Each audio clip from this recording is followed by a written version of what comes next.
Hi, I'm Patric Palm, CEO and founder of Favro, and this is the Learn from Leaders podcast. The background is that Favro customers are enterprises that want to be more agile, software as a service companies that want to have more flat organizations while they grow, and game developers and publishers that want to keep their marketing and product and operations in sync when they ship on a weekly basis. So we get to know some truly inspiring leaders, and we interview them in this podcast so we can all learn from them. Let's go. So we are live with Mark Kyle. Welcome, Mark. Good to have you back on the podcast. Great to be here again.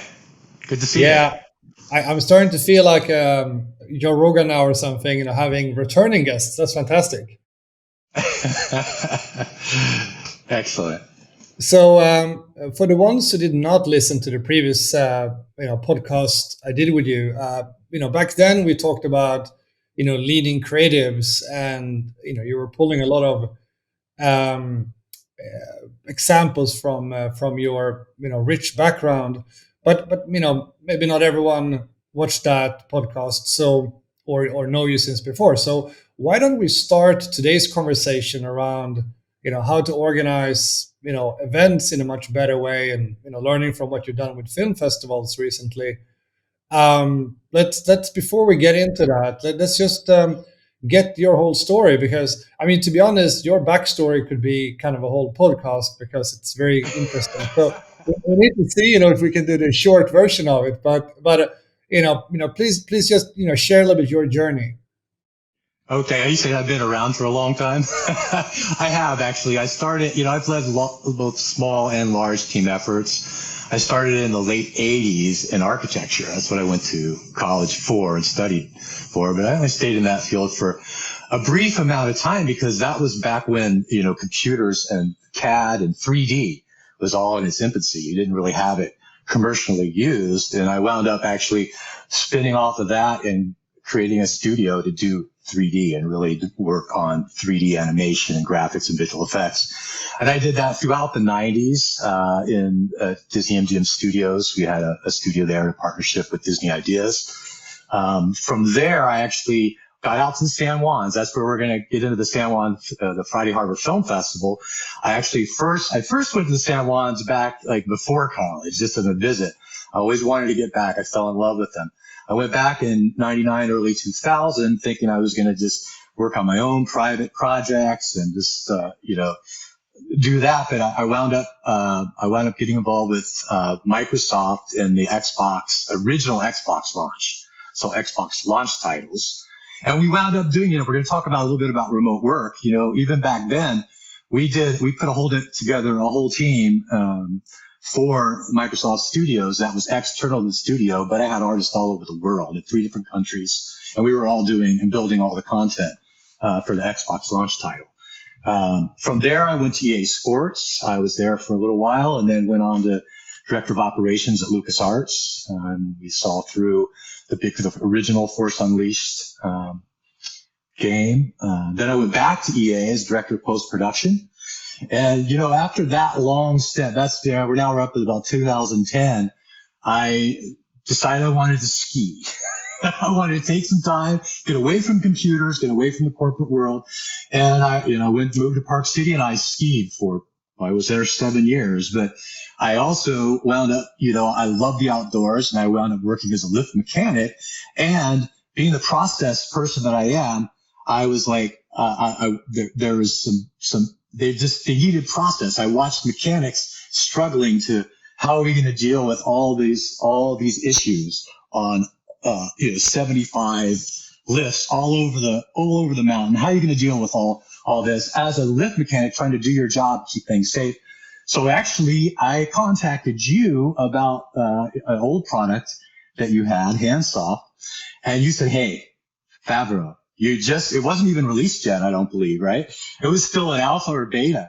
And I actually used that product and built from the ground up a work order system that was really around remote team members, because you're talking about, as a lift mechanic, you had to be able to, you'd be up 60 feet on the tower doing an inspection, find an issue.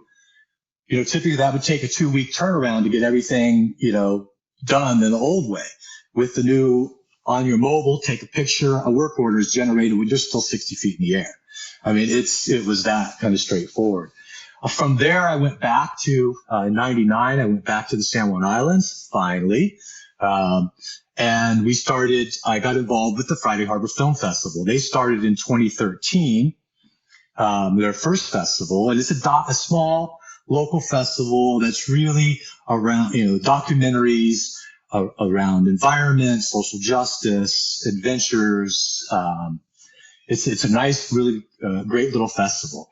So we had that one in 19, which was in person. It'd always been an in-person festival. Then COVID hit. And the organization either had to cancel or pivot to a online model. And that's what we did, actually. I moved back to Florida to be with family during COVID. And we did 2 years, 20 and 21, we did festivals, but completely online, which is a whole different ball of wax in managing a live event. And then this year we're really excited. It's our 10th year, our 10th festival, and we're back to live. We'll have a 3-day live festival as we've had in the past, followed by a 7-day on-demand worldwide festival. So, that market that we built. So it's kind of a hybrid model, sort of like Teams these days. And I'm really seeing, the Friday Harbor Film Festival being a hybrid model. And, now with this work from home and work anywhere and, companies kind of coming out of the COVID era into like post-COVID, how do we manage work? And a hybrid model seems to be quite powerful. I think it's really untapped. So there's a lot to kind of break down there on the film festivals, but just a few things first on your backstory. So there was one thing you said there in the beginning, when you talked, when you were back at Microsoft and the launch of the original Xbox. You mentioned that it was a highly hybrid model.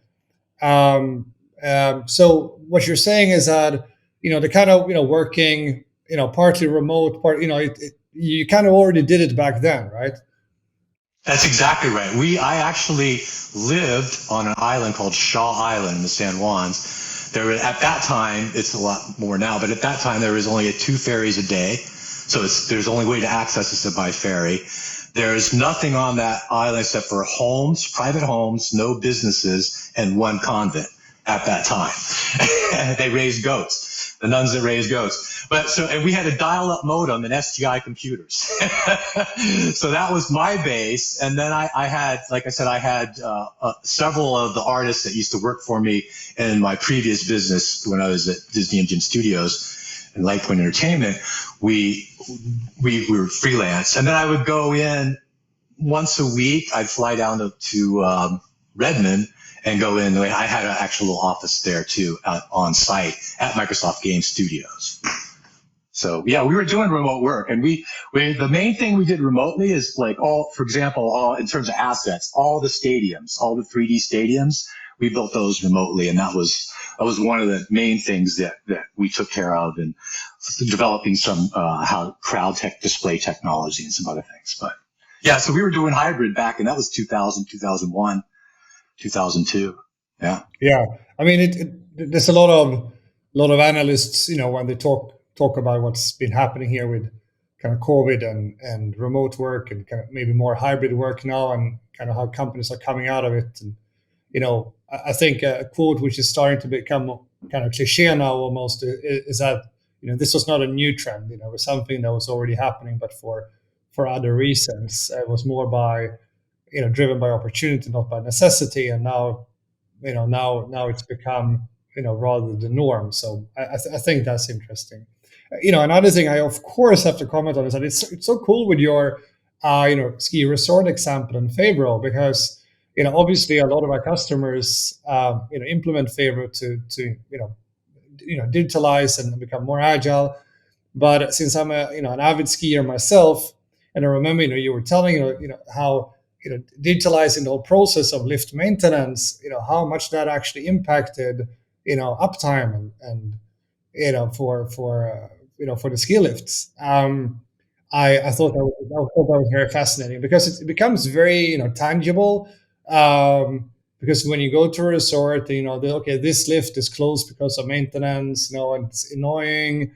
And you were telling me that if you do a really good job of a lot of these kind of things in the summer, you can decrease how much you need to do in the winter, and so forth. I thought it was a very, Absolutely. very good example of how digitalization is not only about kind of being able to work more flexible and from home, but it can also be some very pure productivity increases. So that's cool. Yeah, and I think that's the biggest thing too when you look at it, and it's true then, and it's now. I've always looked at like a process as being super important when you're with a team, and like everybody be clear on the process, and that's especially clearly important when you're dealing with remote workers, right? So we were doing that and developing techniques, back in early 2000s around those ideas. But like the example you just gave, I think the key important thing to remember about about even the Vail example, the ski resort example, was that process was basically built from the bottom up. So the problem was, hey, as a mechanic, I'm not getting the information I need. I don't understand this, that, or the other. And I saw it amongst my colleagues. So I was like, what we do, we need to really design a workflow process and then have a tool that allows us to communicate and collaborate around these key goals. And that's what we did. And, it's like remote working, even though we had an office, so to speak, a shop. When you're all spread out all over the mountain, you're a remote worker in a lift at 8,000, 9,000, 10,000 feet, or at whatever lift you happen to be at.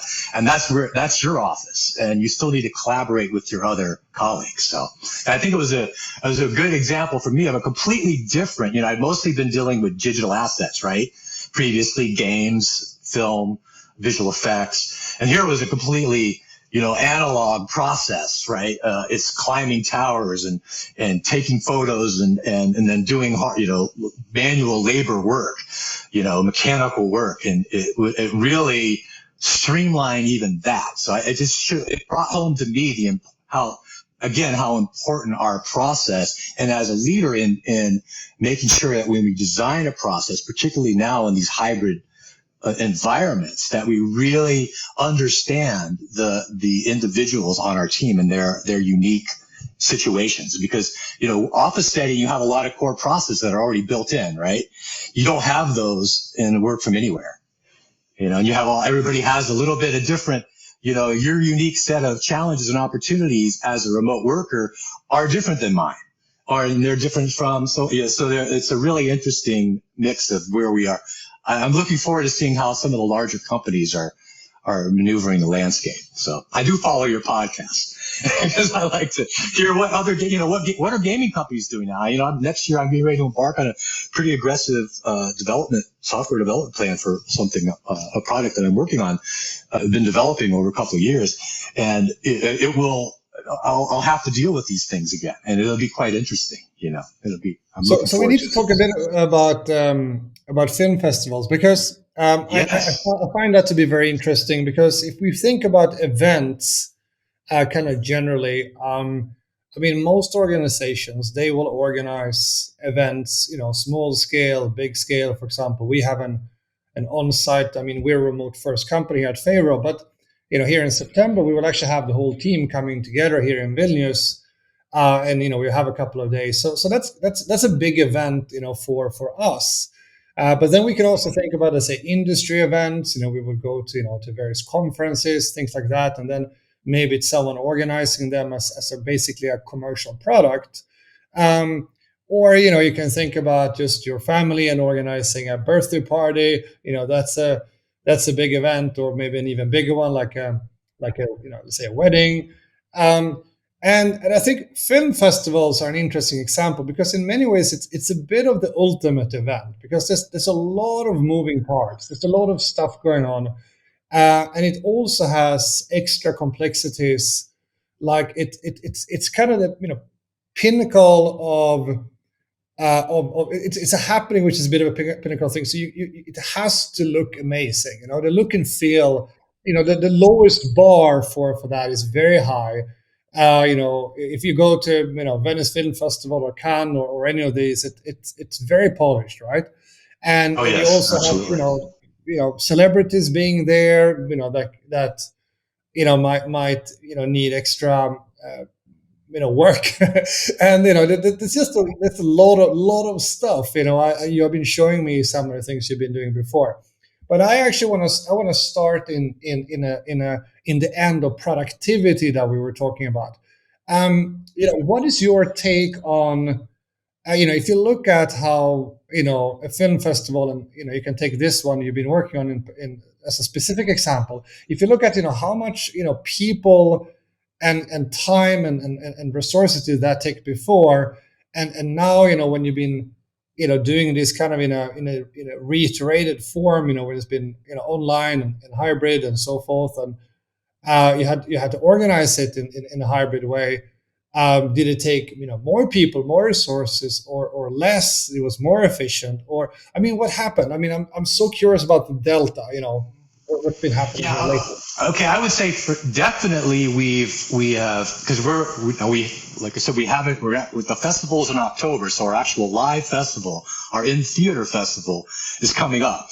So in terms of what place I compare it to 2019 and that live festival, and it is a lot of work, the actual event.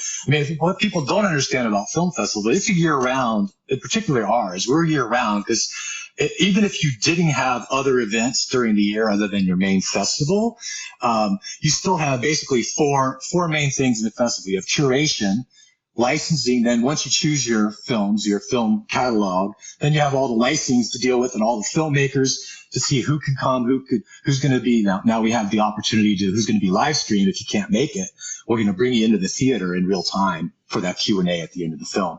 But then so curation, licensing, and then your whole marketing piece, and then the actual event itself. And now that we're doing live and on demand, creating an on-demand festival, like a mini Netflix for 7 days, there's quite a bit of tech and stuff underneath the hood that you have to feed and get ready. But so the moving parts are even more complex, but I would say we're doing it with less effort and less people so far. For example, the program guide, which is a 60-page full color book, it essentially, the content did come, our team that puts the curation together, they had all the films that work on the licensing, but it really came down, and then all the marketers, we had our marketing relations out there, selling everything, but then it really came down to two people, the copywriter and myself, to put this all together and wrangle it all. And, Favro was just, and in fact, my copywriter, Ellen, she had never worked in Favro before, ever, or any kind of like management system like that. And it turned out to be, instead of the old way was emails back and forth with a Word document of here's the summary for the guide, of this particular film. And there's all these films and all these other things.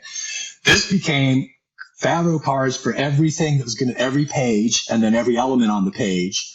And then just back and forth, write in comments back and forth. We integrated with a little product called Markup Hero. So I would get the page laid out, and then for our testing phase, you could just write on it and put it right back on the card. So it was a really smooth process. So we got it done in about the actual production in less than a month, and off to the printer. It'll be out here in about a week.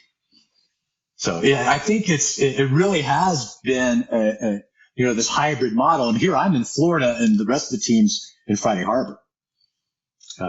So it's been interesting so far. I'm going in early October. I'll be back up there for the actual festival at the end of October. So how would you just for people that that might not see the full scale of organizing a film festival in front of them, can you just do a bit of a walkthrough of what kind of types do you have involved? Who would be, let's say, on the team? What would be various partners you need to collaborate with? Who's involved with, marketing? Just kind of like a rundown of. I know that, many festivals are basically NGOs, and Yes. It might be a little bit also, let's say, a project model where people come together to create it, and and then disperse. But in this case, as you said, this is a little bit more of a year-round experience, so maybe it's a little bit different for you. But if you could just walk through, what does the full organization, including externals, look like, to organize a film festival? Well, in our case, you described it actually spot on for the first 7 years. And we still are. It's a nonprofit organization, and basically it was an event-based thing. Everybody come together like in late September, early October in terms of getting the final event done. But the curation and things would go on behind the scenes with the board of directors. And that's really what we have, a board of directors. There's 9 of us, 5 that are super, super active year round. And really the year round aspect also came actually as a result sort of COVID. When we went virtual, we was like, oh, wow, we can do this online. We started doing on demand a director series, which we have going on right now, where every 2 weeks we have another film. And then we typically earlier on, before we got closer to the festival, we'd have a live Q&A with like a podcast here, after the film, and talk with the director and talk about the issues it brought up, things like that. But it's a small team. But now what we've done by getting everything within a tool, we didn't have a tool before, like Favro, which is where we have everything. So basically, all the people involved, like we have someone that's just focused on volunteers. That's a huge aspect of the actual live festival, is volunteers, right? So that we have, it just organizes all that. Then just the filmmakers and getting all the filmmakers travel and where they're going to stay and making sure we get them here. And if they're not coming, how we are arranging for the live stream time based on when their film's playing, because every film plays twice during the festival.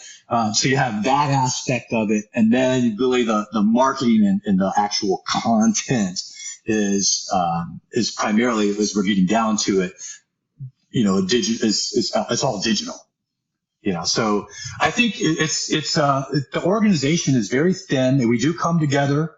Like I said, it's a nonprofit. We come together at right before the festival, and we expand with a lot of volunteers. And then during the year, it shrinks down to just a handful of us, 4 or 5 people that run it during the week. And so we have time to curate. We're always looking for films. We find we actually already identified. I got an email yesterday from one of the board members saying, "Hey, here's a great film for next year. It's coming out in 4 months, but we'll do it next year." So we're always looking for the next film. So finally here, if we have someone listening, who's considering starting their own film festival, what would be your kind of, let's say, entrepreneurial tips?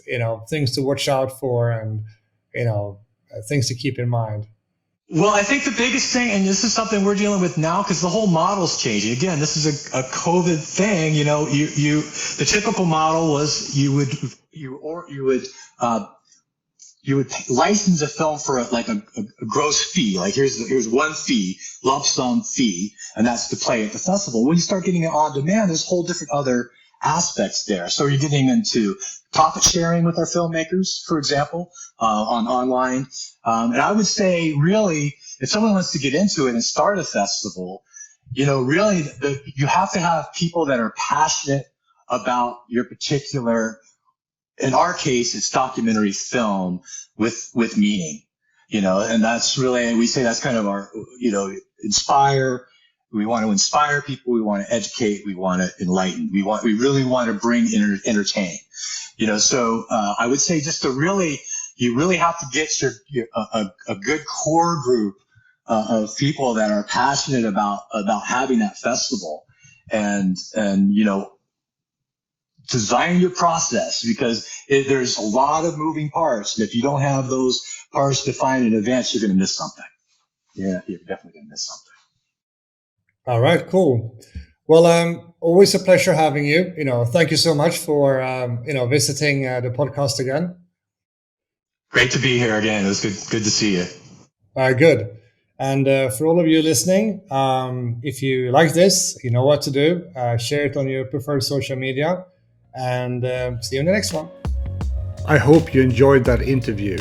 I certainly did. If you want to elevate yourself as a modern leader and help your teams become even more successful, then check out Favro Academy at favro.com. There you will find podcasts, webinars, articles, all free of charge. Check it out.